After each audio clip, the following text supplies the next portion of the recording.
On this episode, we're not in Kansas anymore, mainly because she manifested it. The she being Lauren, and there was no way her small town was going to hold her there. Lauren always knew her life was more than that little town. She had inspirations and dreams, and was busy manifesting her future at an early age. She would have to make decisions, hard decisions, and sacrifice in the present to ensure her future success. This included not taking a scholarship to attend her favorite school, moving away from Kansas, and living modestly in order to fulfill her dream of Cakey Bums. Your all-in-one fitness spot to help you look good, perform at your best, and empower you for your future self. We also talk about how to move things from your brain plate to your phone plate. Let's jump in.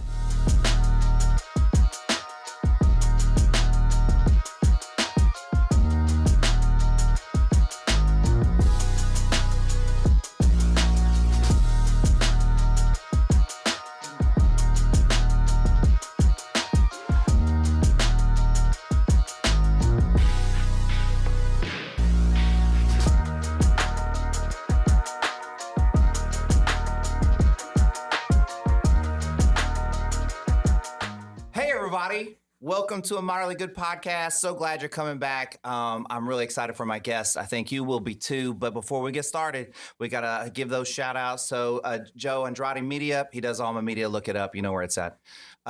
Wish Pocket, that's my guy, Jason. He does all the audio for the podcast. Thank you, Jason. Really appreciate it. So again, if you have a rock band or something, you know people need audio. This is a guy. Let's listen how good I sound right now. I sound fantastic. My guy, Jaron, he has No Names Originals, support local artists in North Carolina. He does really cool like bleaching of clothing and like paintings and stuff like that. It's really cool stuff. You can buy it online. So check him out. And then last but not least, my guy, Mo, he has the Go Bubble app. That's a detailing service to your home. And if you use the promo code, Go Moderately, he gives you a percentage off. Everybody, I want you to meet Lauren. Hi, Lauren. Hello. How's it going? It's going great. It's so good to be here. Awesome. So go ahead and give your shout outs, like all your like IGs and all that jazz. Yeah. All right. So if you guys want to follow my personal page, it's at Lokeef, Lokeef. And then my business page at Cakey Bums, that's CakeybUms. So Cakey Bums is a clothing line that you started. Yes. Okay. And what if I go to Cakey Bums, what am I going to find?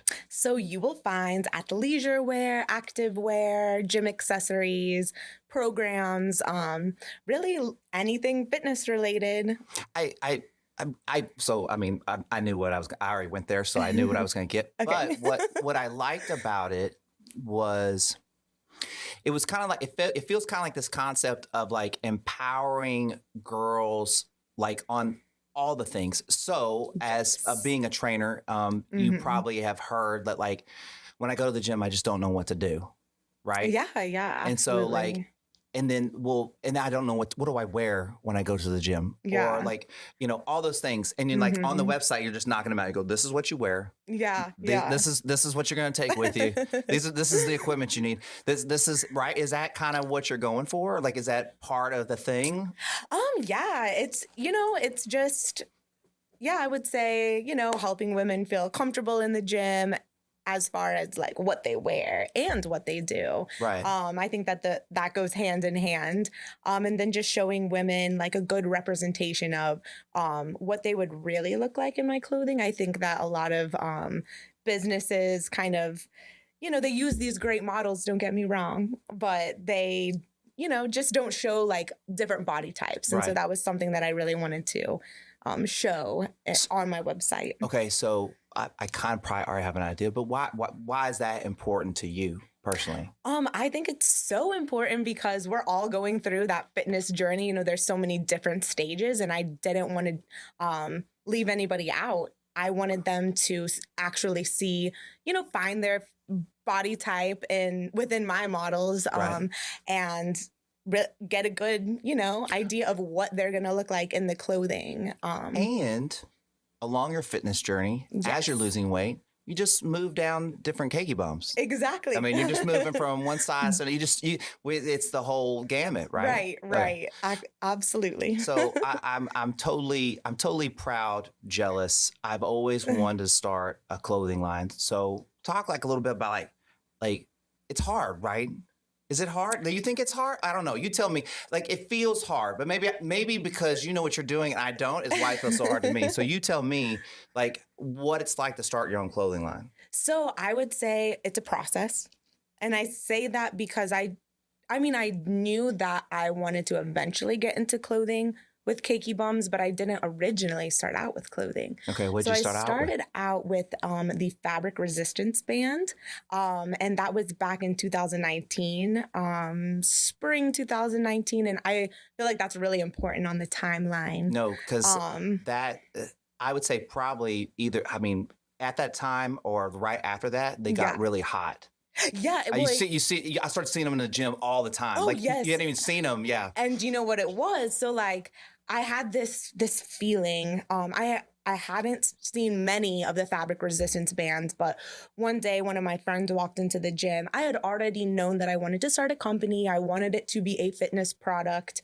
I knew clothes were in the future, but I knew that that wasn't going to be the thing that I was going to sell on Amazon. I needed to find that like gem. And so she walked in with this band that had little peaches all over it. And I'm like, that's cute. Where'd you get that? And she was like, England. I'm like, England? Not even in the United States. I'm like, oh, I see a trend coming. I better hop on this. Decided to go on Amazon, look at the different patterns. They really didn't have a cheetah or a leopard pattern. So I'm like, oh, that's where I'm going to enter into the market.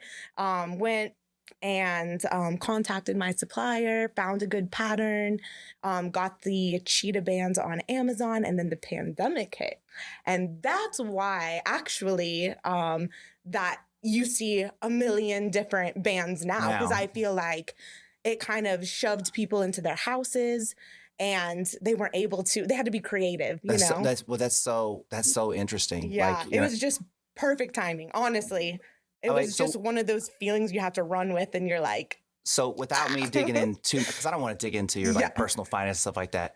Did you do well in that? Yeah, I did. I mean, I would expect you to, right? Like I expect you to have done well. Yeah. It was a blessing, honestly. Oh, yeah. I was just like, holy cow, kind of so glad that I had decided to put them on Amazon and that I was really like focused on that. And because I did so well during that time, then the dreams of starting the clothing side became possible. So that's why I mean it's a process, you know. You can have like your 5-year goal, your 10-year goal, you know, different goals along the way, but it's okay to be where you are, you know, just. All right, so 2 quick questions. My first one's really stupid. Do you watch Shark Tank? I have watched it. I'm not like a religious Shark Tank view. Like, this is what I love about Shark Tank is like, you know, like people come in with this idea like you are, right? And then they go through it. And I was just wondering if because my second question was where did you get all this like knowledge to kind of do this? Like, okay, so like I know what you meant by supplier, and I know like I'm in the stuff that like I get that part. But like, you know, to like sell it on Amazon, like how did you know to do all these steps? Did you have somebody helping you? Did you go to school for that? Like how did you do that? So I'll take it back to college. Okay. So in college where'd you go to school at? I went to the University of Kansas. Because you're from Kansas. Yes, right? I am. Yes. And so I was wondering if you went to college in Kansas or you went to school here, because I feel like even probably college in Kansas is way different than here, right? Or is it same? Or I mean, I'm sure that there's their differences, but you know, if you went to KU. So did you go to KU? I did. Okay. I went to KU, and that's, I mean, right. It's the school to go to. Rock Chalk. Rock Chalk. Yes. Yes. Paul Pierce. Yes. Yep. So you go to college, take it back to college. Yes. And how you learn to do all this stuff. Yes. Oh, okay. Yes. I was like, okay. You're like, yeah, that's where we're at. Like when you're not in the conversation, what's going on here? So I, went on my journey of who am I? What am I going to do with my life? What am I going to be? You know, honestly, I tried to do some different things in business and it just wasn't feeling like natural to me. I just felt like it was a forced Like, what else did you like? Can you just give me accounting. Okay. That was I You got did other business type things. Okay. decently far into accounting, and I just realized like I cannot do this the rest of my life. Like I can't. I'm too creative of a mind and too much of a problem solver. And that's when some of my friends who also were in business and I would say struggled with the same thing. They really like steered me to try supply chain management. And so I took a couple classes, honestly fell in love with it. At KU? At KU. Okay. Yes. And just really quickly, can you give me just like one sentence? I mean, I understand the concept. There's supply chain management, but what you do as someone, like, can you explain it real quick? So I would say it's just really if you take a product, it's the beginning of the journey to the very end of the journey until it gets into the customer's hands. Like knowing how much to order. Like yeah, all the things you have to know. It depends how in depth you want to go with it. Like for larger companies, they are saving like millions of money by even the materials that they use. Right. But some other people, you know, can't get that like in depth to the supply chain yet. Right. You know. Right. So it all just kind of depends how, you know, large a company is, how much money they're trying to save. But basically, you know, you're trying to find efficiency and with getting the product the fastest, the quickest, the cheapest, you know. Anyways, so you fall in love with that kind of concept. Yes. I just like the problem solving. I had the best teachers, you know.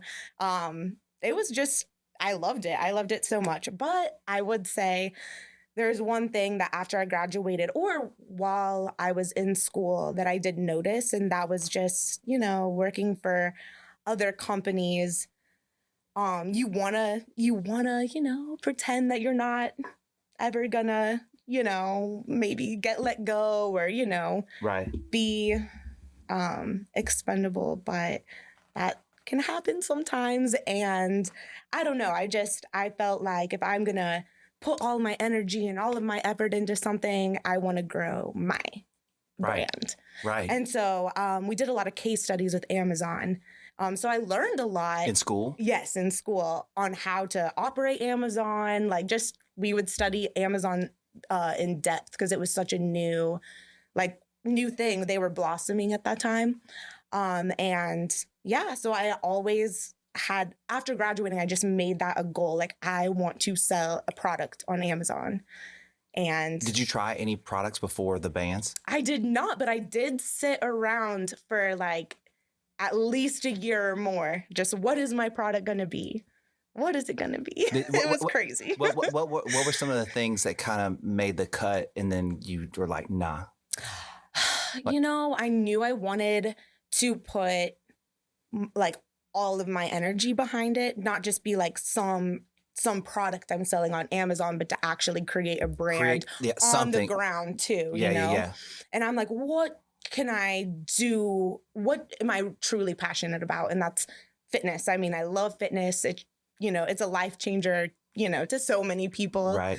I'm like, it's got to be fitness. I love inspiring people, empowering people. And I feel like I could do that through fitness and really put all of my energy into it. And so yeah, that's how I got into that category. And then from that category, I used my supply chain management skills. Sure. And I was like, okay, so now that I have a category, I'm going to have to pay for the room or for the space to keep it in the warehouse for it to be FBA, which means that's like the quicker time. Like, oh, if you're overnight or whatever. Overnight, one day shipping, you know. And I'm like, if I want to compete, I got to get on that level. So I'm going to send my product to Amazon. I was thinking, okay, but now I need it to be lightweight and small, because I don't have that much money. well, and again, to what you're you could argue a big business is trying to save as much money as they can. Right. But they can also afford to lose money. Right. Yeah. A small business can't afford to lose money and has to keep everything as tight as they can. You know what I mean? Like, you know what I mean? They have to do both ends. And so like when you're talking about mailing something, yes, like people don't understand how expensive it is to mail things now, right? Because like I'm big into sneakers, right? So like I mail out shoes all the time. And you see the prices on these boxes and you're like, holy crap. You know what I mean? Yes. Anyway, so you're getting something lightweight and small for Amazon. Yes, so lightweight, small as far as storage costs, so it's not taking up this huge amount of space in their warehouse. I'm like, okay, cool. Now I have those two things that I'm thinking of, and I'm like, what could it be? What could it be? And I would scroll. I don't know. I would scroll through Amazon. I knew that I didn't want it. Just the fitness category? Yeah, just the fitness category, just trying to get ideas. There's some stupid stuff on there, isn't there? There is. Okay. Well, do you remember one of the dumbest things you saw, like in the fitness stuff? Do you remember any of them? Wow, I don't even know. I don't know. I've seen some pretty like rough things. Anyways, go ahead. I believe it though. Yeah. They're out there. That's so you're scrolling the fitness category. Yeah. So I couldn't find it. I really couldn't find what I was looking for. I didn't really have anything in mind before the bands, but I was trying so hard. Like it was almost like I was forcing this like product to come into my mind. And I was like, oh, please God, like send it to me. I don't know what it is. And like everything that I would pass through or, buy, like, and I even thought of the rubber resistance bands. Sure. Because those were pretty popular at the time. And I even used them a lot in my workouts, believed in them, loved them, hated that they pinched my skin, hated all the, having to readjust them. And then, like I said, it was just me searching, waiting. When you said you saw a lady that had one, right? Yes. So my friend. Yeah. Okay. When you saw it, did you know? I did. Well, when I asked her, when I saw it, I was like, oh my gosh, that's catchy. That's cute. That speaks volumes to me. And then I'm like, and it's fabric. Like I had sort of been introduced to the fabric, but they were still a little new to me at that time. But the fact that it was just so catchy and just like feminine and friendly feminine friendly. I just feel like my eyes were just drawn to it. It made me want to ask. And I did know. I knew, or I was hoping I knew that this was a product. It was the question. I needed to know where she got it. And I was like, that's going to be the telltale of how I know it's going to be the product. Right. And when she said the UK, I'm like, oh my gosh. It is. That's when I knew. That's such a cool thing to get on the very front end of that. Like, yes. Like that's like catching like lightning. It was. I mean, you know what I mean? Because that it easily could have gone a different direction. Easily, yeah. But it didn't, and you were like right there. It's like catching a wave. Like it really is like. It is. Like, it is. No, because I had these certain guidelines that I imagined my product having, like I wasn't really going to accept anything that didn't fit into. What were the guidelines? Like what, like are just like the weight, the fitness, something in fitness, the weight, the size, all of those guidelines that I was trying to stick in or stick to. I just feel like I eventually manifested it, and I knew that, like I said, it was just that instant of knowing like it's like the Holy Grail. Like this is it. I think I think that we have like those moments in our life. And it is a lot like catching lightning, but like not everybody wants to reach out and grab it. You know what I mean? And like a lot of times when you pass those moments up, it's like, oh man, I just should have done it. And like it sounds so cliche to go like you only live once kind of thing, but it's one of those things like, take chances in your life, calculated maybe, think about it, manifest it, but take chances. Like it's important. It helps keep you balanced. It helps you remind you what matters sometimes. Yeah, absolutely. You know what I mean? Absolutely. So, okay. with that, again, without getting into your finances, when you started the clothing line, did you kind of like really kind of stretch yourself thin, like go, okay, like I'm going to put a lot of money into this. Like and did you have to live modestly, I guess, because you put so much money in the business, or how did you approach? So I'm not going to lie. I would say I've honestly always lived pretty modestly because I don't know, put my business in front of everything. I don't think that's that it's like, I don't mind because I don't know. I know sacrifice, right. And I just look at it like the years of sacrifice, they're going to be there. As long as I'm progressing, that's my, Where did you learn that from? Like, where did you learn to kind of like do this? Like that sacrifice and work hard and like, through sports. Oh, really? It's always, I've just always been involved in sports. And I feel like the things that I learned in sports and the gym, taught me so much. What my dad as well. Or what sports did you play? So I played basketball and then I ran track and cross country and pole vaulted. I did really good in pole vault. So all high school, any college, anything like that? Not that there has to be, you know what I mean? I did good in high school. We'll say that. I got offered to go and advance into the college world, but I really wanted to go to KU. I had my heart set because I was from a super, super small town. I graduated with 38 people. Oh, you beat me. I'm 82. So, okay, yep. Yeah. I got a lot of people beat. Yeah. And so,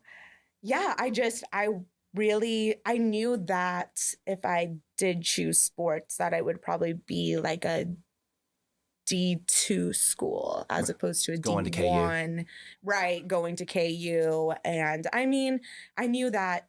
Well, you just weighed out the option. You go, I can go to KU and get the education and go to the school I want, or I could go. And just even experience life. I just felt very different in my hometown. I would say there wasn't a lot of culture there. Right. And I really needed to blossom. And I just had always felt that I was kind of capped out at my home or in a smaller school or setting.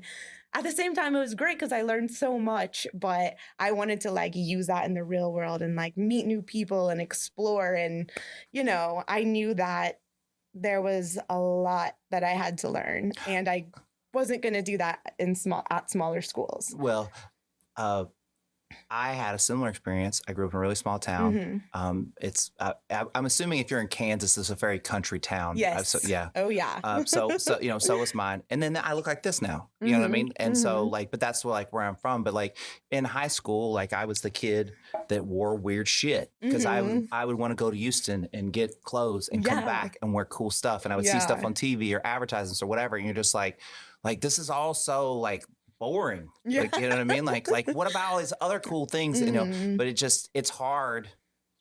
Would you say, maybe you wouldn't say this, that small town, it's like the town was trying to hold you back. Like the whole town doesn't want you to go. Did it ever feel like that? Oh yeah, absolutely. Like you would try, I'm sure you didn't. I'm sure you tried to express yourself in this small town with the way you dress and act and everything you did, right? It seemed like that kind of person. Yeah, but the town doesn't want you to. And it was a little different because I feel like as far as background and ethnicity and stuff like that, I have my mom and she's Hispanic and my dad, he's white, but so I was able to have a lot of culture in my background and be able to visit my. Was your mom's family big? Yes, huge. Yeah. Yep. And did they live here? Who lived? They actually lived in Austin. Okay. Round Rock is where she grew up. And so we would always come to Austin and just the big visit. City. Actually, no. Well, a little. Her mom lived about 45 minutes to an hour away. Well, but I mean, from Kansas. But no, for sure. 2,000 people. I mean. Yeah. I remember going to Houston and just going to a mall. Yeah. And just being like, holy shit, look at all this stuff. Look at all this cool stuff. I've never, my mall like growing up was just like, it was Yeah. like a toy store and a Dillard's. And, there wasn't, it was just, Yeah. and so it was just so exciting hmm to go to a big town. That's all. Anyway, go ahead. Yeah, yeah. I definitely knew. Oh, that's what I was going to say. So I don't know. I always felt different. And I feel like I wasn't able, like, there was this whole side of me that I needed to learn more about, and I wasn't able to do that in So my hometown. I don't know how this is going to sound, but just kind of go with Okay. it. Do you feel like that kind of being there, did you feel like you had to suppress like the Hispanic part of you? Yes, absolutely. 100%. It sounds really fucked up, but like you had to be white. Like, you know what I mean? Yeah. Yeah. Like, No, seriously. yeah. I would dumb myself down. Like as Spanish was my first language, and when I was taking Spanish class, and well, then I lost Did it everybody 'cause- lean on you in Spanish? Like was everybody well, actually, because so it was my first language, but then I focused on English after like 5, I would say. It was more just like English. Right. And then when I grew, and my mom would still try to like work a little bit on Spanish, but really from elementary to high school, I didn't use any of it, Right. lost it, re-entered into high school, and gave them the dumbed down version of myself. Right. Because I don't know. Well, but I mean, it like, was look, hard. look, it's survival. Yeah. Like being a teenager is like pure survival. Yeah. It's only worse now. Like, you know what I mean? Like, it's way worse now. Like, I feel like I can't imagine being the insecure kid that I was. And then there's social media. Oh, I can't even imagine. You know what I mean? Like, and you're younger, I'm older, but like for a long time, it was only one way, and then it's kind of all flipped on his head, and that kind of like sucks. Yeah. You know what I mean? Yeah, Except for if you're sure. probably in your hometown of Kansas, they probably don't have social media there. I'm just kidding. I'm just joking. Like, I was like, So, talk a little bit about like your mom's like side of the family. Like, so like you want to get out of Kansas, you get an opportunity to get it. So I'm assuming you immersed yourself in them once you left, right? Yeah. I wish that I had more time to spend with them, or to spend more with them. But yeah, I've seen a lot of my family while I've lived here. I've lived here for almost a year, so it hasn't quite been a year. Oh, wow. Yeah.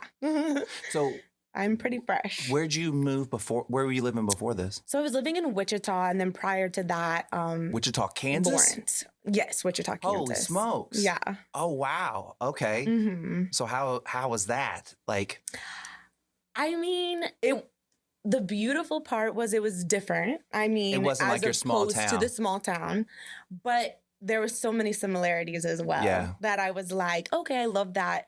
It's different. It's bigger. That's when I knew, like, this is perfect to start my dreams and my company and everything like that. So you were in Wichita when the pandemic started? Yes. Wow. Okay. And I just felt like it was the perfect place to birth Cakey Bums. But eventually I started to see that there was a cap to that as well.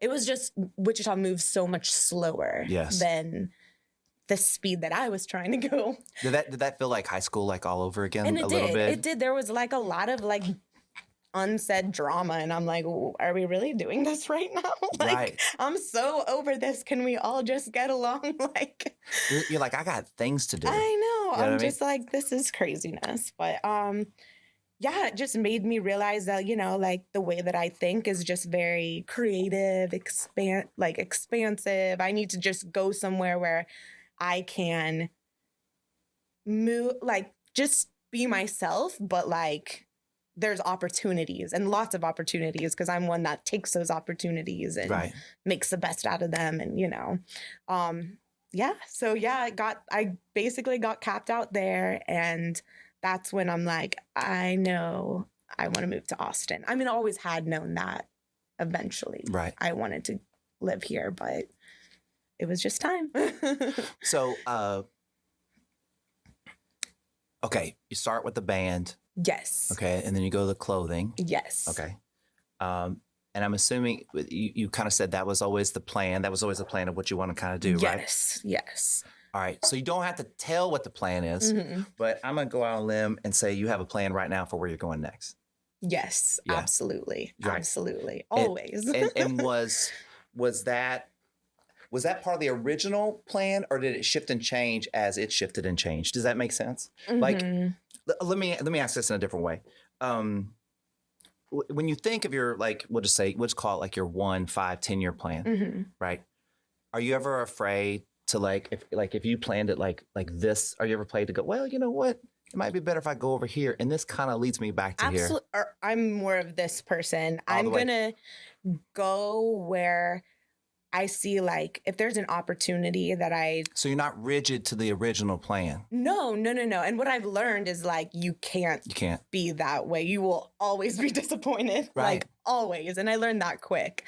I was like, you have to be that like water, you know, right. in the sense of like flowing with Adaptability, with the life, adapting, because for instance, the pandemic, nobody had any idea that was coming. Right. And my original plan, well, I knew that I wanted to, obviously I put them on Amazon, but my original plan was like, that's going to eventually, like, it's going to be a slow growth thing, but you know, it'll grow, Yeah. you know, do like kind of push that to the side and then focused on like in person, we call them booty camps, where we would get a group of women together and we take them through a booty workout, and then with the bands. Right. And so they're really getting to feel the bands, feel the resistance in that workout. And they were done with the workout and they were ready to purchase. They were like, okay. And that's how I was selling the band. So when the pandemic hit, I was like,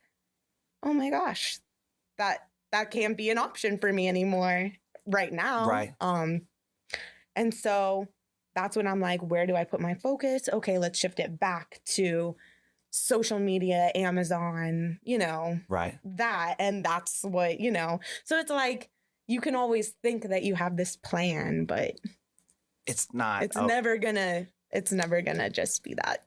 Well, straight shot. and I would argue, without you doing what you did, right, this probably would have failed. Right. Absolutely. Yeah. I mean, like you had, it's like, I don't want to say you knew you had to, but instincts told you that you gotta do this. Yes. Right. Yeah. Yeah. Really quick question. Yes. I'm curious. Okay. You charge for that class, the booty class? So originally I was doing it for free, because I wanted to get the product out there. You want to sell the bands. And and that was the whole point, I'm not trying to sell the class. I'm trying to sell the bands. Oh man, that's like just from a business perspective. Yeah. That's awesome. Thank you. Because like, you know, like I told you, like I like Shark Tank type stuff or whatever. And I also like the way, like, you know, things get sold and how people buy into things and just like the culture and all that kind of stuff. And when you're saying that, I was like, you know, you just do the class for free. Yeah. Right. Yeah.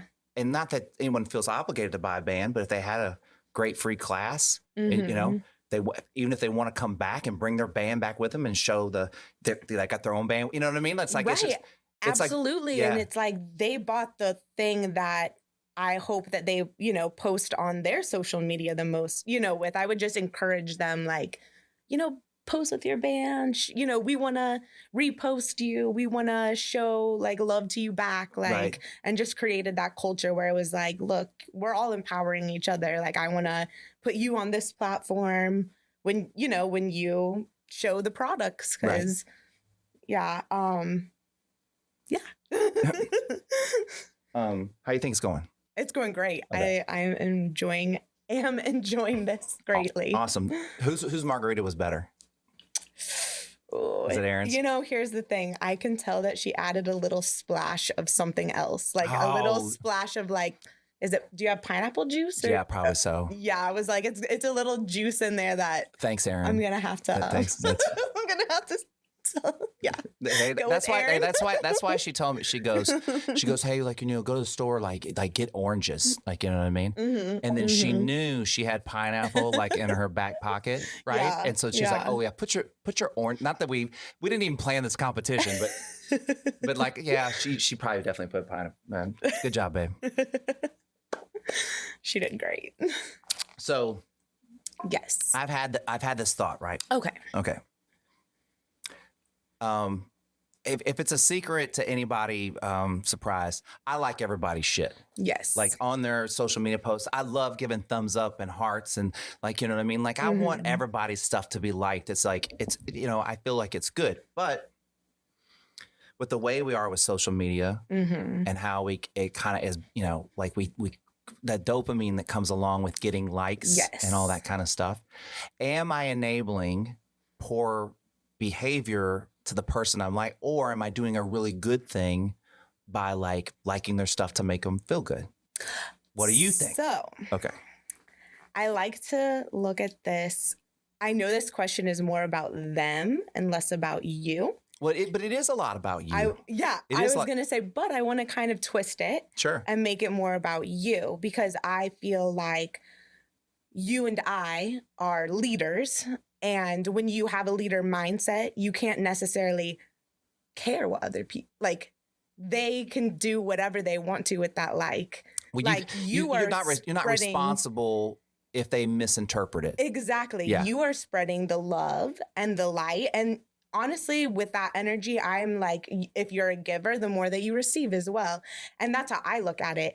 You are like giving the likes, and that's good. You're spreading the positive energy. And if they want to construe that a certain way, they can. But I feel like I don't think that, I don't know. I truly don't believe that it feeds into like them feeling or into like their ego.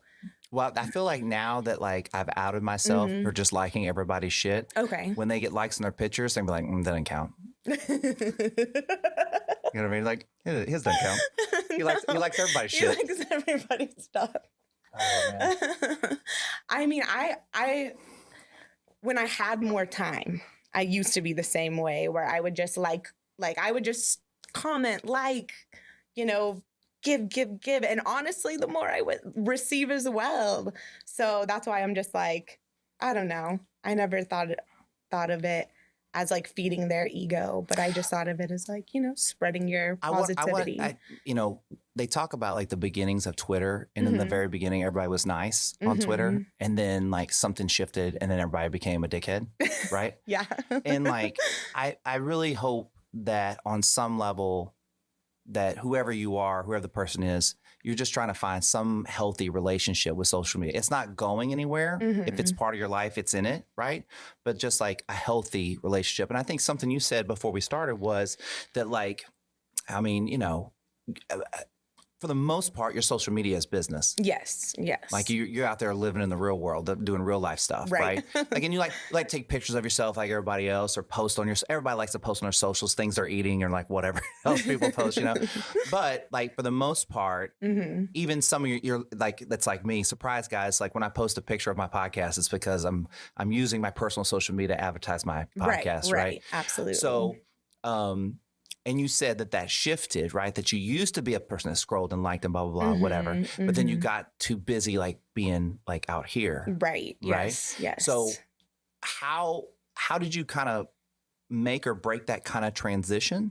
Like, do you know what I mean? Like do you remember kind of do you remember when you first realized you're like, I'm just kind of using this for work. I'm not even socially doing things. Do you remember? Because I kind of remember when it changed for me, and I was like, oh, I'm just using this to help this. You know what I mean? Yeah. So like with my business account, obviously that's business. Yeah. With my personal, I'm a creative person, like by nature as well. So you look at it as art. Maybe? Yeah. So I wanted to display my art and then just business as well, like promoting other women's business, or not just women's businesses, but other businesses, other, you know, people on the same journey as me. I wanted to use it as a platform where like I can empower them, they can empower me, we can exchange like shout outs and, you know.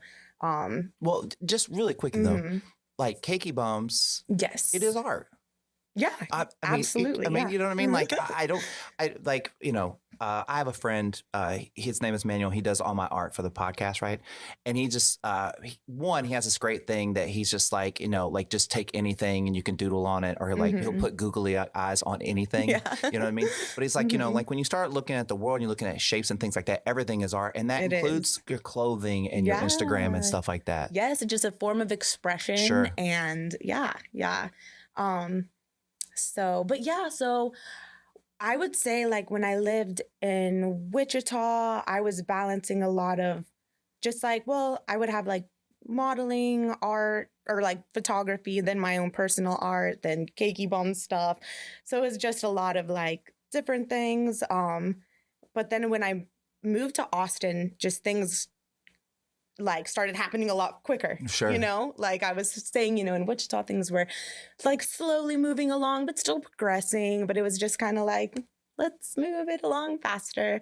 When I moved to Austin, yeah, things were just, it was slow the first couple months, but I will tell you, once the holidays were over and things started picking back up, that's when it was just go time. And I feel like just between like answering DMs on my own personal Instagram and my own, It's a lot. it just never ends. Yeah. Yeah. Like especially It's like like, I'm doing yay, I answered everyone. I'm such a small entity compared to what you're doing, you know what I mean? So I can people don't message me all the time, but I can only imagine like the amount of messaging like you get, like, you know what I mean? Just like about everything, Yeah, and I'm a nice person too. Like I don't want You want to answer all of them. I do, because Yeah. I don't know. I Well, don't want people to think that I'm like mean or rude or anything like that. I'm Well, like, I hey, mean, thanks.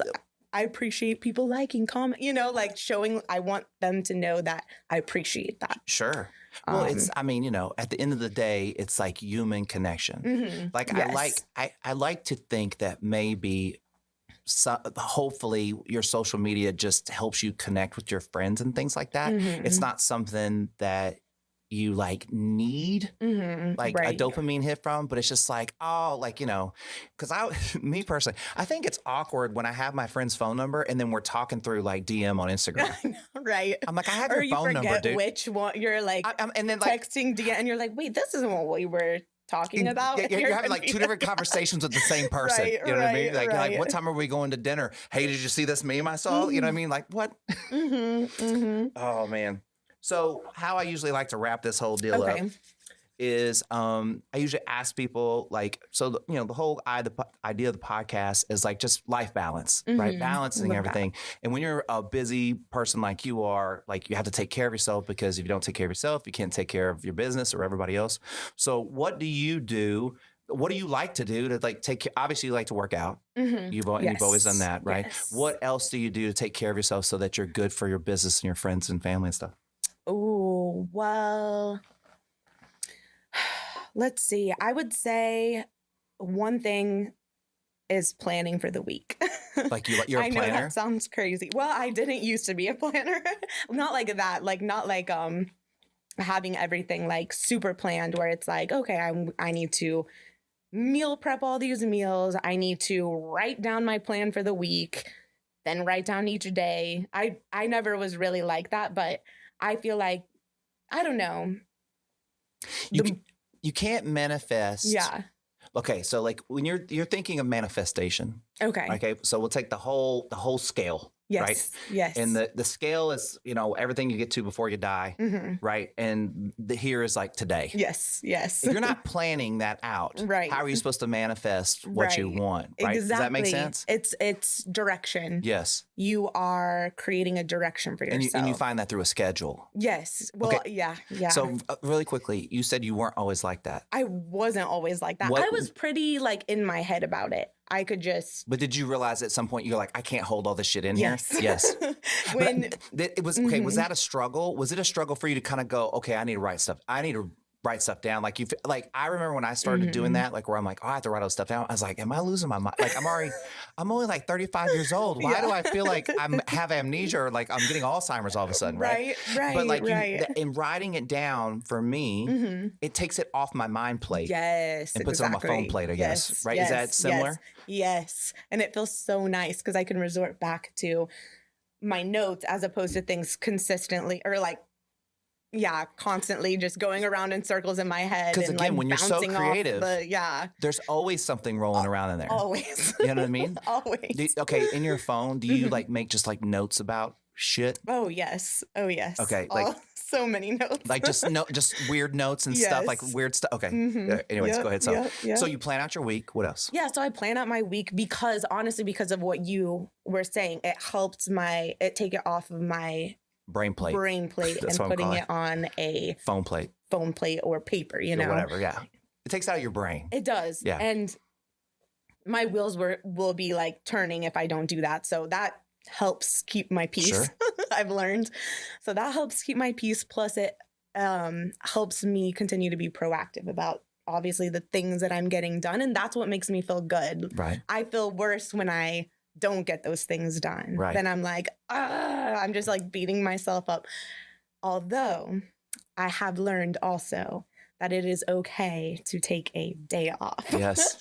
It's hard to tell yourself that. It is, but it is okay. I have been taking like whole days off, like maybe like every couple weeks, you know, like for real. It's like, it's okay, Lauren, watch this movie. And then you do kind of feel a little guilty. Like, but Well, I'm okay. like, this is for your Why? mental health piece. Okay. Yeah. I know what that feels like, and I had to learn that. And you could maybe say on some level I've probably gotten too good at it, right? But what happened that you go like you knew you had to start taking breaks and stuff like that? Like even like did you just were you burning it so hot at both ends and you were just like I can't like do this? Like did you have to take a break or did you allow yourself to take like how did you get to understand that breaks are important? So like I said, well, moving to Austin, and just really getting out here in It's a fast scene. life. This is not Kansas, Wichita. It is. It just isn't. Yeah. Ooh, it just isn't. I mean, events are thrown at you. And I mean, I was just constantly going and it's in between the night and the day and the, you know, trying to just fit it all in and like still obviously doing the online stuff and the, you know, Yeah. it's a lot. And yeah, like I said, schedule was getting filled. I was bouncing around all the time, just doing like events and whether it be like networking or, you know, being a vendor or things like that. I would have to just write down obviously my schedule. And then I would say after this summer, I really just got burnt out. Yeah. I was doing so much. Me and one of my girlfriends, she's a singer-songwriter, Taryn Blake. Shout out. Shout out Taryn Blake. But we actually, a lot of our goals were similar as far as getting ourselves out there, as far as my brand and then her brand being an artist. Mm-hmm.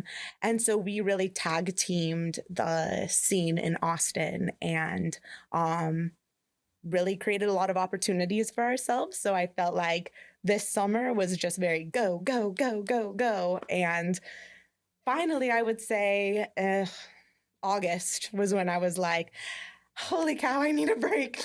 I just need to pump my brakes. Well, I mean, and it's okay to take a Sunday off. Well, you know, back to the kind of what we originally talked about before, like, you know, you were catching lightning at the time, right? Mm-hmm. And you can only hold on like so long. Yes. You know what I mean? Yes. But you also have to know when to let go. Mm-hmm. Like knowing when you can let go is very important because if you let go too early, you lose it. Right. If you let too good late, you burn your hand, whatever the analogy is, right? And so like, you know, I think that, you know, that breaking point might have been just like, I mean, that was someone, something, your body, whatever, telling you like, yo, like it's time to let go. Right. And maybe you held on like a little too long. You know what I mean? But like, I think that, you know, there's no harm, no foul. Right. Like, I'm glad that I got to that point though, because it made, sometimes you just have to like take a step back and be like, okay, I'm glad that I went really hard this summer and like the name is out there now. People know Cakey Bums. Like it's, you know, if I know that, you know, between all of the events that I was a part of, that the name's out there. Right.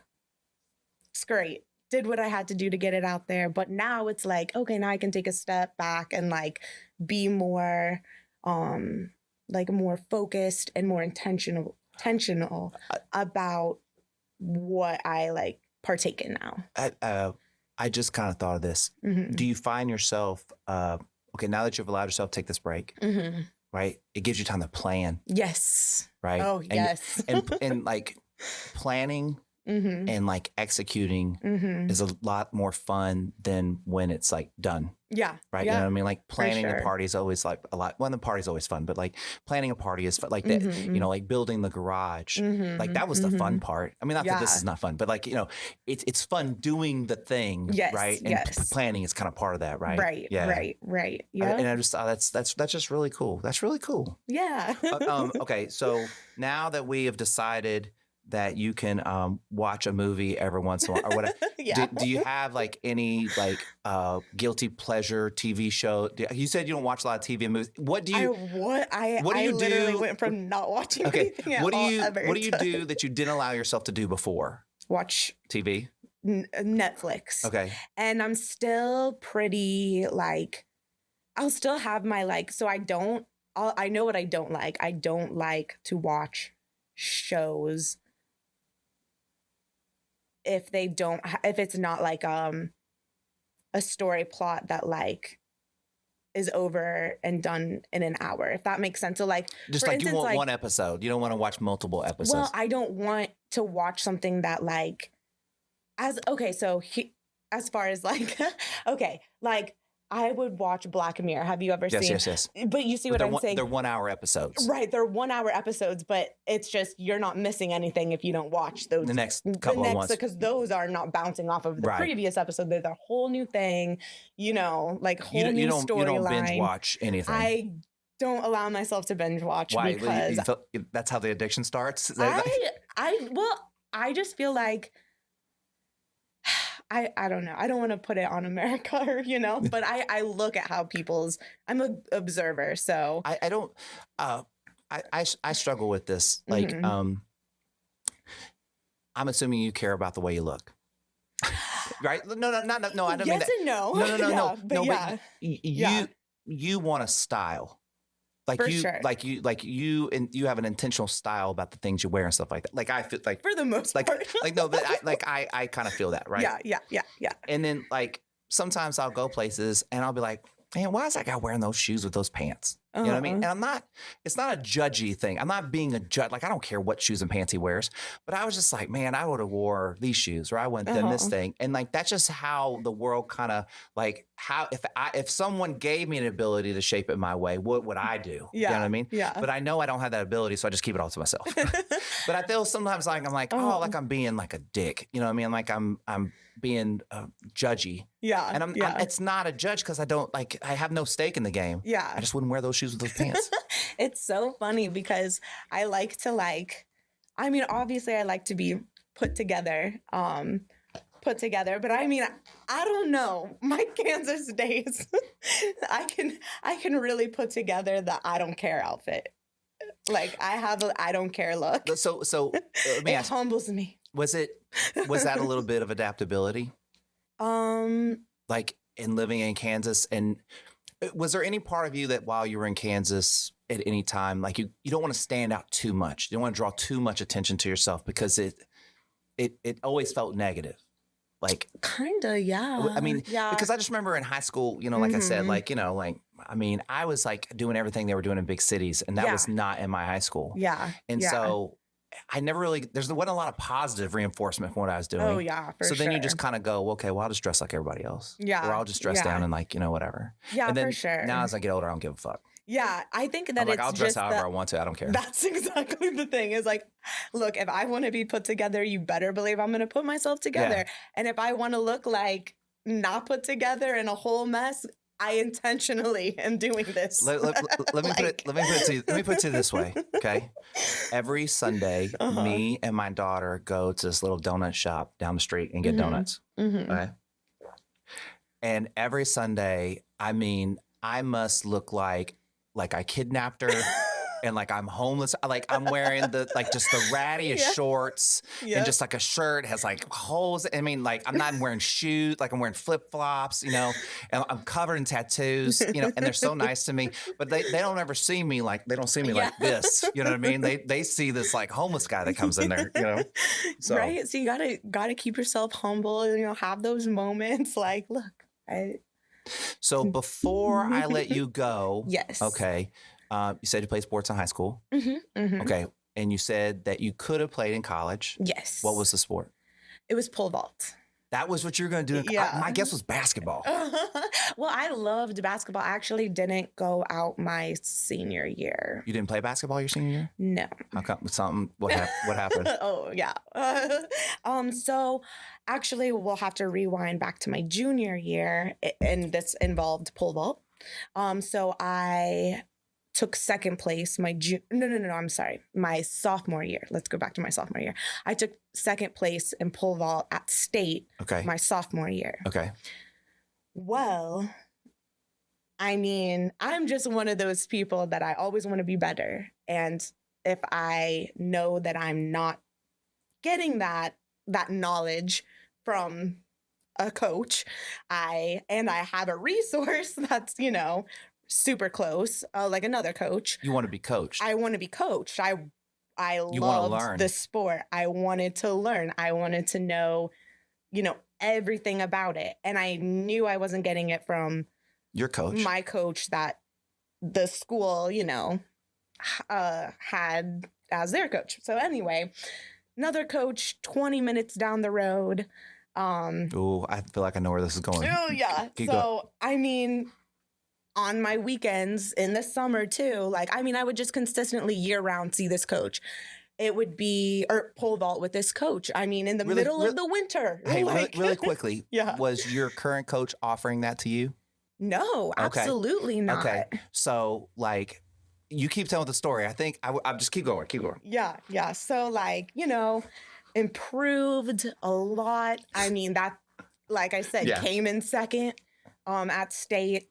And then, let's see, that summer after I had won state, because that's kind of at the beginning of the summer, then the summer hits, and then, the year, obviously you get into fall and then school starts again, or I guess late summer.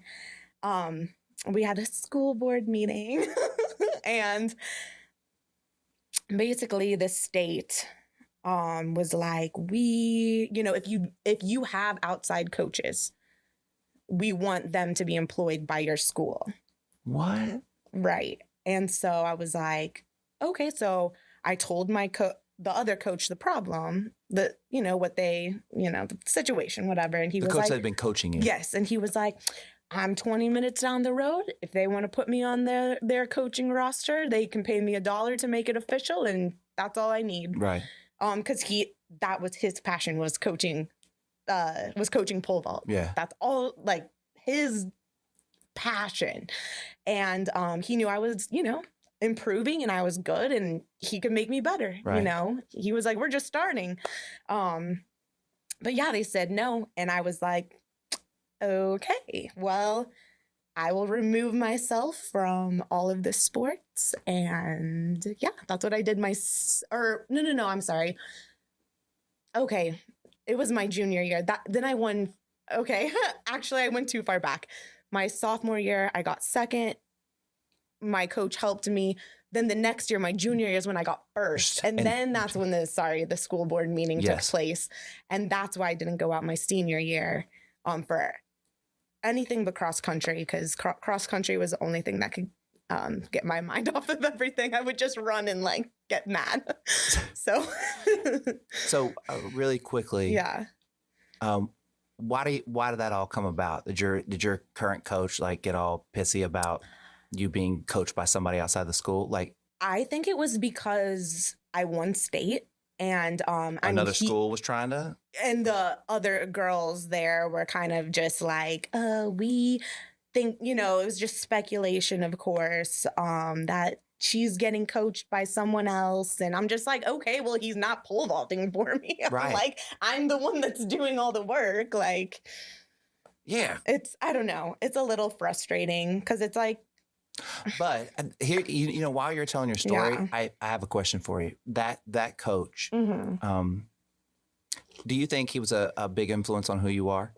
Absolutely. So you won. I know. At the end of the day, I did Like, who win. gives a shit about some high school pole vaulting? I mean, maybe you do, but like, what you no. really won is like Cakey Bums and the whole thing. Like, Absolutely. And it was showing, I taught myself that there's resources out there that even if you're not presented with the right resource, you can still go and find the right resource. And it's more than easier now than ever. You really honestly have no excuse. Like Right. what you want is at your fingertips. And so if you have to have the drive though to go get that and the work and the effort and all of that. Nobody's bringing it to you, right? Right. No one's bringing it to you, but it's there for you to have when you want it. So, I loved that aspect. And then there one more really, really amazing lesson that I learned actually it was my third attempt. So it was the last jump that I had that actually I was either going to be sixth or first. I know that sounds crazy, but I was like, if I don't make this, I'm sixth. If I make this, I'm first. So, but my sister, the coach just said, he had told my sister, tell your sister to just close her eyes and breathe and imagine, literally visualize what you're going to do. What I'm going to do, that I'm going to make a perfect plan, that I'm going to have the perfect form going over the bar and that the bar is going to stay. And I'm like, that's kind of funny. Like, I was like, huh. I'm like, but I'm going to do it because you told me to do it. Right. I'm like, I don't know why in my soul I feel like this is so important, but I'm going to do it. And then I literally took the time to visualize that. And then I did it. And I was like laying on my back after I had made the jump, like looking up like, wait, the bar didn't fall down. And then everyone was screaming. And I'm like, please tell me it's a good scream. Like, I just didn't know what was going on. But then later in life, I just really realized that you visualizing things, and it's part of it's process. Manifesting. It's part of that manifestation. Yeah. Exactly. And I mean, you manifested that moment. And I learned my power. Yeah, but that moment goes, oh, what else can I manifest? Exactly. How big can I make this? How much can I use this, right? Exactly. Yeah. And so even though exactly what you said, even though that situation was very frustrating at the time, so priceless for my future. Yeah. So, yeah. Did you have a good time? I did, yeah. Did they go by really fast? It did. Yeah. I loved it. That's kind of cool, right? It was perfect. Right. I always ask everybody, I always say make, but I'm asking you if you want to give me a hug. Like, you just, if you get out here, give me a hug. Oh my gosh, it was so great. Yeah, thank you so much. Yeah.